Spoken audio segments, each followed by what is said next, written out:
യേശുക്രിസ്തുവിൽ എത്രയും സ്നേഹം നിറഞ്ഞവരെ, വചനയാത്രയിലേക്ക് ഏവർക്കും സ്വാഗതം. വിശുദ്ധ യോഹന്നാൻ്റെ വിശുദ്ധ സുവിശേഷം 20 അധ്യായം 1 മുതൽ 2 വരെയും 11 മുതൽ 18 വരെയുമുള്ള തിരുവചന ഭാഗങ്ങളാണ് നാം ഇന്ന് ധ്യാനിക്കുന്നത്. ഇന്ന് തിരുസഭ പ്രത്യേകമായി വിശുദ്ധ മഗ്ദലേന മറിയത്തിൻ്റെ തിരുനാൾ ആഘോഷിക്കുകയാണ്. യേശുവിൻ്റെ പ്രിയ ശിഷ്യയായിരുന്നു മഗ്ദലേന മറിയം. കഴിഞ്ഞ വർഷം ഫ്രാൻസിസ് പാപ്പ ഈ തിരുനാൾ ആഘോഷിക്കുന്ന അവസരത്തിൽ മഗ്ദലേന മറിയത്തെ പ്രത്യാശയുടെ ശിഷ്യ എന്നാണ് അഭിസംബോധന ചെയ്തത്.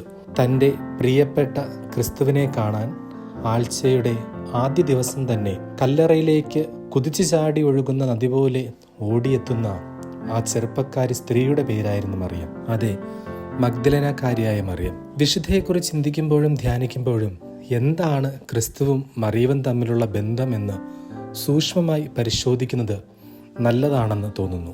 എങ്ങനെയാണ് മഗ്ദലേനക്കാരിയായ മറിയത്തിന് നസറായനായ ക്രിസ്തുവിനെ സ്വന്തമാക്കാൻ കഴിഞ്ഞത്?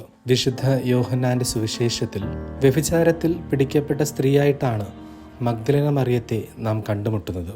വിശുദ്ധ യോഹന്നാൻ എഴുതിയ സുവിശേഷം 8 അധ്യായം 3 മുതൽ 11 വരെയുള്ള തിരുവചനങ്ങളിലൂടെ സൂക്ഷ്മമായി കടന്നു ചെല്ലുമ്പോൾ ഇതിനുള്ള ഉത്തരം ലളിതമായ രീതിയിൽ നമുക്ക് കണ്ടെത്താൻ കഴിയും. ഈ സംഭവം തന്നെയാണ് മറിയത്തിന്റെ ജീവിതത്തിൽ മാറ്റത്തിന്റെ കൊടുങ്കാറ്റിന് തുടക്കം കുറിച്ചത്. കുറ്റാരോപണങ്ങളുടെ നെരിപ്പോടിൽ വെന്തുനേറിയ ജീവിതത്തിൽ കരുണയുടെ തൈലം കൊണ്ട് പൂശി ആ നീറ്റൽ അനുഭവത്തെ ശമിപ്പിച്ച ക്രിസ്തുവിനോട് മറിയത്തിന് കനൽകെടാത്ത സ്നേഹമുണ്ടായിരുന്നു.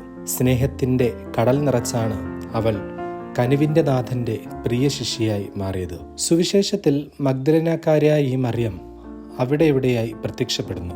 ആരും നിന്നെ വിധിച്ചില്ലേ, ഞാനും നിന്നെ വിധിക്കുന്നില്ല എന്ന ഗുരുവിന്റെ തിരുമൊഴികളെ അവളുടെ ജീവിതത്തിന്റെ വരമൊഴിയായി മാറ്റി സബലതകളുടെ കല്ലറയിൽ നിന്നും വിശുദ്ധിയുടെ ജീവിതത്തിലേക്ക് ഉദ്ധാനം ചെയ്ത് പ്രത്യാശയുടെ ചിറകുകളുമായി അവൾ പറന്നുയർന്നു. കുഴിമാടത്തിങ്കൽ കരഞ്ഞുകൊണ്ട് എൻ്റെ ഗുരു എവിടെ എന്ന നിഷ്കളങ്ക ചോദ്യത്തിന് അവൻ ഇവിടെ ഇല്ല, ഉയർപ്പിക്കപ്പെട്ടു എന്ന് സത്യവിശ്വാസ മറുപടി വഴി ക്രിസ്തുവിൻ്റെ സ്നേഹവും പ്രകാശവും മറിയത്തിലൂടെ ലോകജനതയ്ക്ക് നൽകി. തൻ്റെ ഉദ്ധാനത്തിൻ്റെ രഹസ്യം ക്രിസ്തു ആദ്യമായി വെളിപ്പെടുത്തുന്നത് മറിയത്തിലൂടെയാണ്. ഉദ്ധിതനെ കണ്ടതും യേശു പറഞ്ഞ കാര്യങ്ങളും അറിയിക്കുന്ന മഗ്ദലേന മറിയമാണ് ഉദ്ധാനത്തിൻ്റെ ആദ്യ സാക്ഷി. അതുകൊണ്ടാണ് തിരുസഭ അവളെ അപ്പോസ്തലന്മാരുടെ അപ്പോസ്തല എന്ന് അഭിസംബോധന ചെയ്യുന്നത്. അതുകൊണ്ട് തന്നെയാകണം പരിശുദ്ധ ഫ്രാൻസിസ് പാപ്പ പ്രത്യാശയുടെ ശിഷ്യ എന്ന് മറിയം മഗ്ദലേനയെ വിളിച്ചത്.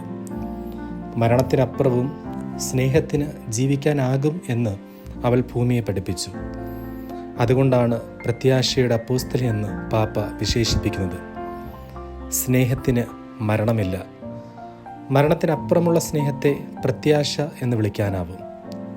സ്നേഹത്തിൽ പ്രത്യാശയുള്ളതുകൊണ്ട് മരണത്തെ ഉദ്ധാനത്തിലേക്ക് നയിക്കുവാൻ കഴിയും. സ്നേഹമെന്നത് മരണമില്ലാത്ത അവസ്ഥയാണ്. മരണത്തെ അതിജീവിക്കുന്ന സ്നേഹവും സ്നേഹത്തിൽ നിറഞ്ഞിരിക്കുന്ന പ്രത്യാശയുമാണ് മറിയം എന്ന സ്ത്രീയെ ശിഷ്യന്മാരുടെ മുന്നിൽ അവരേക്കാൾ ശക്തിയാക്കിയത്. ജീവിതത്തിൽ ഒരിക്കൽ കണ്ടുമുട്ടിയ ക്രിസ്തുവിനെ പിന്നീട് ഒരിക്കലും ഒന്നിനും വിട്ടുകൊടുക്കാതെ കൊണ്ടു നടന്നവളാണ് മഗ്ദലേന മറിയം. ശവസംസ്കാരത്തിന് ശേഷവും അവൾ കരഞ്ഞുകൊണ്ട് നിന്നുവെന്ന് വായിക്കുന്നു. സ്നേഹവും കാലവും ഒന്നിപ്പിച്ച സ്നേഹത്തിൻ്റെ കണ്ണീരിൻ്റെ ഉപ്പുരുചിയുള്ള പ്രാർത്ഥന എന്ന് ഇതിനെ പറയാം. പ്രത്യാശയുള്ളവർക്ക് മാത്രമേ കാത്തിരിക്കുവാൻ കഴിയുകയുള്ളൂ, പ്രാർത്ഥിക്കുവാൻ കഴിയുകയുള്ളൂ. ചിലപ്പോൾ ചില പ്രാർത്ഥനകൾക്ക് കാത്തിരിപ്പുകൾ വേണ്ടിവരും. ഈ കാത്തിരിപ്പിനെ തിരിച്ചറിഞ്ഞ് ശൂന്യമായ കല്ലറ കണ്ടിട്ടും അവിടെ തന്നെ തങ്ങി നിന്ന സ്നേഹത്തിൻ്റെയും പ്രത്യാശയുടെയും പരാഗങ്ങൾ പകർത്തുവാൻ തൻ്റെ ഗുരുവിന് കഴിയുമെന്ന പ്രത്യാശയുടെ മറിയം കല്ലറയുടെ മുന്നിൽ കാത്തുനിന്നു. അവളുടെ ഹൃദയത്തിൽ നിറഞ്ഞിരുന്ന സ്നേഹത്തിൻ്റെ വേഗതയാണ് ശിഷ്യന്മാരുടെ ഭീരുത്വത്തിൻ്റെ മുന്നിൽ വിജയം നേടിയത്. ദൈവസ്നേഹത്തിൻ്റെ പര്യായമാണ് കരുണ.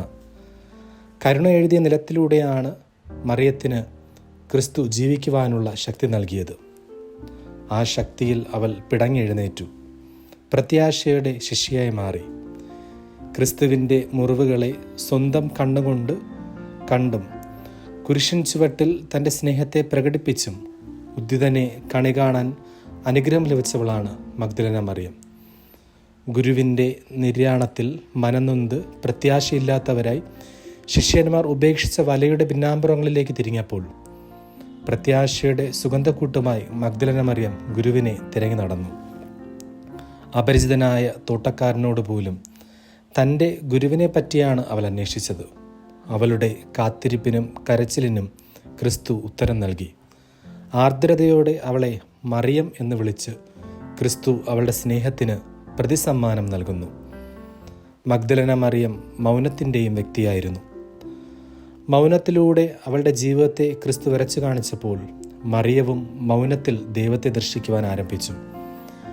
ഹൃദയം സ്നേഹത്തിൽ മാത്രം നിലയുറപ്പിച്ച് അതിൻ്റെ വലയത്തിനുള്ളിൽ മാത്രം സഞ്ചരിക്കുമ്പോൾ കാണുന്ന കാഴ്ചകളും കേൾക്കുന്ന കേൾവികളും എന്തിന് ഉറപ്പില്ലാത്ത ഭാവിയിൽ പോലും പ്രത്യാശ പകരുന്ന അനുഭവമാണ് മറിയത്തിന് ക്രിസ്തുവിനോടുള്ള സ്നേഹം പ്രദാനം ചെയ്തത്.